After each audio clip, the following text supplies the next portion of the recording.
अतिवृष्टीग्रस्तांच्या मदतीबाबत अद्याप प्रस्ताव आलेला नाही। राज्य सरकारने केंद्राला प्रस्तावच दिलेला नाहीये। कृषी मंत्री शिवराज सिंग चौहान यांनी लोकसभेमध्ये ही मोठी माहिती दिली आहे। 2 महिने उलटून गेले तरी हा प्रस्ताव आलेला नाहीये। सरकारला अतिवृष्टीग्रस्तांचा विसर पडलाय की काय असा प्रश्न आता या निमित्ताने उपस्थित होतोय।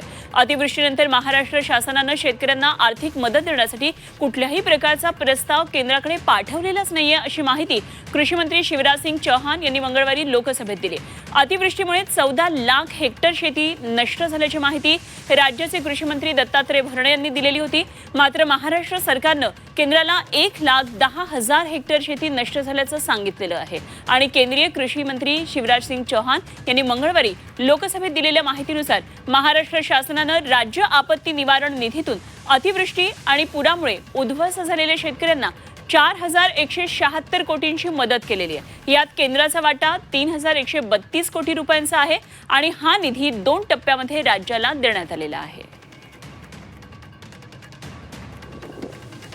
सरकार पाठवते प्रस्ताव तो त्यानंतर केंद्रीय पथक येतं ते अंतिम करतं। शेवटी लोकसभेच्या उत्तरामध्ये हे आलं असतं की अंतिम मदत जी असतं त्याचा जो काही फायनल गोषवारा असतो तो गोषवारा प्रॉपर त्या ठिकाणी गेला म्हणजे प्रॉपर ठिकाणी अजून दोघांचे राज्य सरकार केंद्र सरकारचा अजून जो ताळमेळ आहे तो ताळमेळ बसवून त्या ठिकाणी अंतिम मदतीला गेला नसेल किंवा अंतिम करायला गेला नसेल।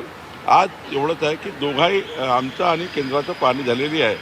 मागच्या वेळी तुम्ही बघितलं असाल नगरमध्ये अहिल्यानगरमध्ये सर्वकडे केंद्रीय पथक गेलं, रात्री उशिरापर्यंत केंद्रीय पथक फिरलं।